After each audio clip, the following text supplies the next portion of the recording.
धर्म स्नेही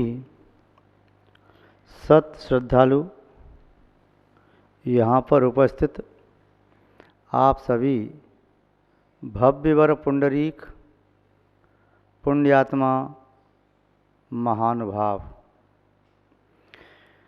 रत्न कंडक शावकाचार्य की वाचना में विगत दिवस तृतीय अध्याय की अंतिम गाथा,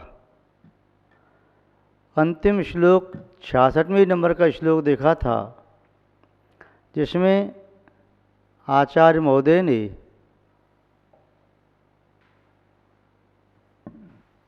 श्रावक के 8 मूल गुणों की चर्चा की थी। इसमें देखा मध्यमास मधु का त्याग और अहिंसा आदि 5 अणुव्रतों का पालन करना। अणुव्रत स्थूल पापों का त्याग करने का नाम है। पाप ही दुख है, पाप ही संसार है। जो पापों से बच गया समझो दुखों से बच गया, जो पापों से बच गया वह संसार से बच गया। जो भव्य जीव निकट भविष्य में मोक्ष प्राप्त करने की पात्रता रखते हैं, वे मनसा वाचा कर्मणा कृतकार्त अनुमोदन ही 5 पापों का त्याग करते हैं, पूर्णतया त्याग करते हैं। किंतु श्रावक 5 पापों का पूर्णतया त्याग करने में असमर्थ होता है, इसलिए वह 5 पापों का एक देश त्याग करता है, अंशतः त्याग करता है। उन अणुव्रतों का पालन करते करते उसके चित्त में भाव आता है कि मैं कब महाव्रती बनूं, कब मेरे अणुव्रत महाव्रत रूप में परिणत हों, कब अहिंसा अणुव्रत मेरा अहिंसा महाव्रत बने, कब सत्याणुव्रत सत्य महाव्रत बने, कब अचौर्याणुव्रत अचौर्य महाव्रत बने, कब ब्रह्मचर्य अणुव्रत ब्रह्मचर्य महाव्रत बने, और कब यह परिग्रह परिमाण अणुव्रत अपरिग्रह महाव्रत बने। इन 5 अणुव्रतों का पालन करने के साथ साथ वह मध्यमास मधु का त्याग करने रूप 3 मकार का त्याग करता है। ये उसके 8 मूल गुण कहलाते हैं। महानुभाव, अब वह संवेगी श्रावक व श्राविका 5 अणुव्रतों का पालन करते करते गुणव्रतों का पालन करने का भाव रखते हैं। आचार्य समंतवत स्वामी जी ने 4th अध्याय में श्रावक के 3 गुणव्रत और 4 शिक्षाव्रतों का कथन किया है। प्रारंभ में ही श्लोक नंबर 67 में आचार्य महोदय कह रही हैं, दिग्व्रत मनरथ दंड व्रतम च भोगोपभोग परिमाणम अनुव्रेणाद गुणाना माख्यांति गुणवृतान्यार्या। आचार्य महोदय कह रहे हैं, गुणवृतानि आर्या आख्यांति, आर्या आख्यांति गुणवृतानि। आर्य गुणवृतों को कहते हैं। यहाँ आर्य शब्द से क्या समझना है? क्या भोग भूमि के आर्य आर्या वह अर्थ लेना है? नहीं, आर्य शब्द से यहाँ लेना है उच्च कुलीन, जिसने श्रेष्ठ कुल में जन्म लिया। कौन से कुल में? राजकुल में जन्म लेने वाला वह श्रेष्ठ कुल नहीं, वह भी अपेक्षा नहीं है। यहाँ श्रेष्ठ कुल माना जाता है गुरुकुल, जिसने गुरुकुल में जन्म लिया है। गुरुकुल का आशय जो पाठशालाएं चलती थीं उससे लेना है। जंगल में आश्रम होते थे, राजकुमार आकर के शिक्षा प्राप्त करते थे, तो उसमें शिक्षा प्राप्त करने वाले के आर्य कहलाते हैं? नहीं, गुरुकुल का आशय होता है गुरु यानी श्रेष्ठ कुल। गुरुकुल यानी दिगंबर साधुओं के वंश में जन्म लिया हो। दिगंबर श्रमण साधु, उनका कुल ही गुरुकुल है, श्रेष्ठ वंश है। अर्थात आर्य उसे कहेंगे जो यथाजात दिगंबर है। आर्य पुरुष का अर्थ है यथाजात दिगंबर श्रमण। यहाँ पर आर्य आख्यांति आर्य पुरुष कहते हैं, अर्थात दिगंबर मुनिराज, वो मुनिराज हैं, उपाध्याय हैं, आचार्य हैं, या गणधर परमेष्ठी हैं, या शुद्ध केवली हैं।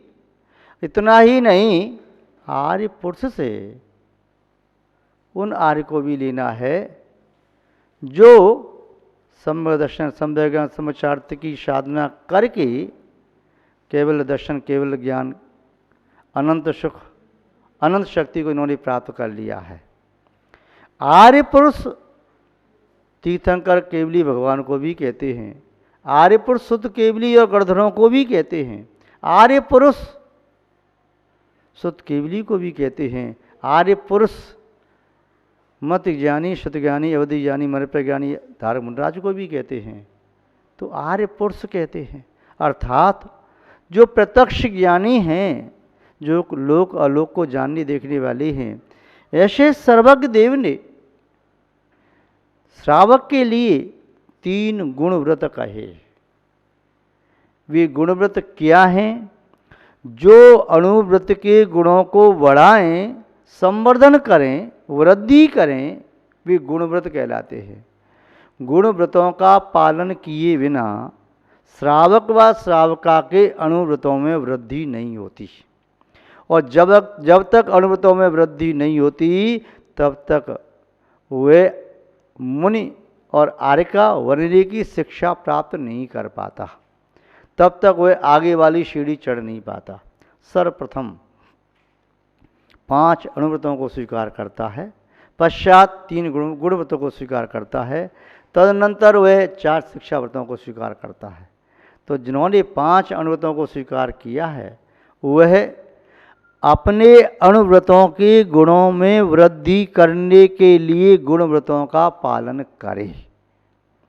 तो वे कौन से हैं गुणव्रत? जिनके माध्यम से अणुव्रतों की वृद्धि होती है। गुण संसार में कौन वांछति? ऐसा कौन सा पुरुष है जो गुणों की वांछा नहीं करता हो? गुण सर्वत्र पूज्या, गुण सर्वत्र पूज्य होते हैं। सज्जना नाम कुलेषु गुणा सर्वत्र पूज्या। सज्जनों के कुलों में गुणों की हमेशा पूजा होती रहती है। दुर्जना नाम कुलेषु न कदापि पूज्या गुणः। दुर्जनों के कुलों में गुणों की कभी पूजा नहीं होती। वे तो जो दुष्ट व्यक्ति होता है, दुर्जन होता है, उसे श्रेष्ठ मानता है, उसकी श्लाघना करता है, प्रशंसा करता, अनुमोदना करता, उसको प्रेरणा देता है। दुर्जन दुर्जनता की प्रेरणा देता है, दुष्ट दुष्टता की प्रेरणा देता है, किंतु गुणी जन गुणों की प्रेरणा देते हैं। जो गुणार्थी हैं, गुणों के आकांक्षी हैं, गुणाभिलाषी हैं, गुणों के वांछक हैं, उन पुरुषों को व महिलाओं को, बालक व बालिकाओं को गुणों की प्रेरणा दी जाती है। जो कोई भी गुणों की प्रेरणा दें वे सज्जन पुरुष कहलाते हैं, वे आर्य कहलाते हैं। आर्य संस्कृति में, भारतीय संस्कृति में गुणों का बड़ा महत्व है। गुणों की पूजा की जाती है, और गुणों की पूजा करने से ही गुणी की पूजा हो जाती है। व्यवहार में हम गुण और गुणी दोनों अलग अलग कहते हैं, किंतु वास्तव में निश्चय से गुण और गुणी दोनों अभेद रहते हैं। जैसे अग्नि में अग्नि की उष्णता, जल में जल की शीतलता, किसी मीठे पदार्थ में उसका मिठास, किसी तिक्त पदार्थ में उसकी तिक्तता, किसी पुष्प में उसकी गंध, और किसी सड़े गले पदार्थ में उसकी दुर्गंध अभिन्न रूप से मिले हुए होते हैं। ऐसे ही गुण गुणी में अभिन्न रूप से मिले हुए होते हैं। तो यहाँ पर बताया कि गुणव्रतों की वृद्धि के लिए आर्य पुरुष यहाँ पर गुणव्रतों को कहते हैं। भव्य जीव, श्रावक श्राविका, समग्र दृष्टि महानुभाव, अपनी आत्मकल्याण के इच्छुक, इन 3 गुणव्रतों को स्वीकार करें। व्रत का अर्थ होता है संकल्प लेना, व्रत का अर्थ होता है प्रतिज्ञा लेना, व्रत का अर्थ होता है प्रण कर लेना। ये व्रत का अर्थ है। तो 3 कौन कौन सी प्रतिज्ञाएं, कौन कौन से प्रण हैं जिनके लेने से अणुव्रतों के गुणों में वृद्धि होती है? तो आचार्य महोदय स्वयं बता रहे हैं। दिग्व्रत मनरथ दंड व्रतम च भोगोपभोग परिमाणम। दिग्व्रतम च अनरथ दंड व्रतम च भोगो परिमाण व्रतम। दिग्व्रत क्या है? दिग्व्रत, दिग शब्द का अर्थ सब जानते ही हैं, दिग माने दिशा। यथाजात दिगंबर मुनराज को आप दिगंबर कहते हैं, नग्न मुनराज को दिगंबर कहते हैं। दिगंबर का अर्थ यह है कि वे मुनराज दिशाओं को अपने वस्त्र बनाते हैं। वस्त्र उनके अलग से नहीं होते, मानो दशों दिशाएं उनके वस्त्र हैं, दशों दिशाएं उनके लिए आवरण हैं, अन्यथा उनका शरीर पूरा निरावरण है। महान वाह। तो दिग शब्द का अर्थ है दिशा। तो दिग्व्रत दिशा का व्रत कैसा व्रत लेना, उससे गुणव्रत में अणुव्रत में वृद्धि कैसे हो जाएगी? दिशाएं 10 होती हैं। कोई भी श्रावक व श्राविका 10 दिशाओं में वह गमन तो करता नहीं है, वह तो कभी निवास भी करता है, ठहरता है, वह कुछ क्षेत्र में गमन करता है। जितने क्षेत्र में गमन करना शक्य हो उतने क्षेत्र की ही मर्यादा ले लो, तब भी आपका दिग्व्रत कहलाएगा, संकल्प तो कहलाएगा। आपने कुछ तो नियम लिया। मनुष्य 2.5 दीप के बाहर नहीं जा सकता, तो एक पहली प्रतिज्ञा ऐसे ही ले लो कि मैं जीवन में कभी इस मनुष्य पर्याय से 2.5 दीप के बाहर नहीं जाऊंगा। 10 दिशा की मर्यादा ले ली। या सुमेरु पर्वत की चोटी के ऊपर नहीं जा सकता मनुष्य इस शरीर के साथ, तो कम से कम यही प्रतिज्ञा ले लो कि मैं सुमेरु पर्वत की चोटी के ऊपर नहीं जाऊंगा। मनुष्य चित्रा भूमि के अंदर नहीं जा सकता, तो कम से कम यही प्रतिज्ञा ले लो दिग्व्रत में कि मैं चित्रा भूमि के नीचे नहीं जाऊंगा। यदि इतने में आपका काम चल जाए तो शेष दिशाओं का त्याग कर दो, शेष क्षेत्र में गमनागमन का त्याग कर दो। यदि इससे कम में काम चल जाता है तो फिर प्रतिज्ञा सी ले लो कि मैं जम्बू द्वीप के बाहर नहीं जाऊंगा, और लवण समुद्र आदि जो घेरे हुए है उसका तल है उससे नीचे नहीं जाऊंगा। ऊपर जो विमान है ज्योतिषी देवों के 790 योजन से लेकर के और 900 योजन तक, तो उतने में विमान ज्योतिषी देवों के हैं, उस क्षेत्र को पार नहीं करूंगा। इतनी सामर्थ पार करने की वजह भी है नहीं, इतनी प्रतिज्ञा ले लो। यदि और कम कर सकते हो तो आप लोग भरत क्षेत्र में रह रहे हैं, इतनी प्रतिज्ञा ले लो कि मैं भरत क्षेत्र के बाहर नहीं जाऊंगा। यदि इससे भी कम में काम चल सकता है, अभी आप लोग आर्यखंड में रह रहे हैं, तो ये प्रतिज्ञा ले लो कि मैं जीवन पर्यंत आर्यखंड के बाहर नहीं जाऊंगा। और यदि इससे कम में भी काम चल जाए, अपने भारत देश में रहने से काम चल जाए, तो अन्य सभी क्षेत्र का त्याग किया जा सकता है। और यदि जिस क्षेत्र में जाना संभव हो सके उस क्षेत्र का आप नियम ले लें कि मैं भारत देश के आसपास 2000, 5000, 10,000, 20,000 या 50,000 किलोमीटर तक जाऊंगा, इसके आगे नहीं जाऊंगा। ऊपर यदि हवाई यात्रा करनी है तो इतनी प्रतिज्ञा ली जा सकती है जहाँ तक हवाई जहाज के द्वारा गमन संभव है। यान में बैठ के यात्रा करनी हो तो जहाँ तक यान जा सकता है वहाँ तक की मर्यादा ले लो, और नीचे जितना जाना शक हो वहाँ तक की मर्यादा ले लेना चाहिए। तो ये दिग्व्रत कहलाता है। इससे लाभ क्या है? लाभ ये है, जितनी आपने मर्यादा ले ली उस मर्यादा के बाहर के संपूर्ण क्षेत्र का आपने त्याग कर दिया, तो उस क्षेत्र में रहने वाले जीवों के घात का प्रसंग नहीं आएगा। उन जीवों का आपके माध्यम से मन वचन काय से कोई संपर्क नहीं है, तो तद संबंधी उस क्षेत्र संबंधी आपको आसव नहीं होगा। उतने आसव से तो बचा कितना सा? इतना बड़ा 3 लोक अलोक आकाश, उसमें आपने इतना सब त्याग कर दिया, थोड़ा सा क्षेत्र आपने रखा। इसके बाद अगला व्रत है अनर्थ दंड व्रत। अनर्थ दंड का अर्थ होता है अनावश्यक कार्य नहीं करना, निष्प्रयोजनीय हिंसा जन्य कार्य नहीं करना। प्रयोजन बस श्रावक श्राविका कार्य करते हैं, उनसे कभी उद्योगी आरंभी विरोधी हिंसा हो जाती है, वह करता नहीं। संकल्प हिंसा का तो त्यागी होता ही है, किंतु फिर भी अनावश्यक निष्प्रयोजन हिंसा आदि क्यों करे? अनर्थ दंड 5 प्रकार के माने मुख्य रूप से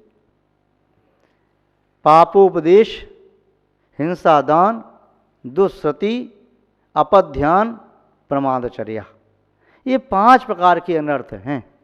तो इन 5 प्रकार के अनर्थों से विरक्त हो जाना ये इंद्रदंड व्रत है।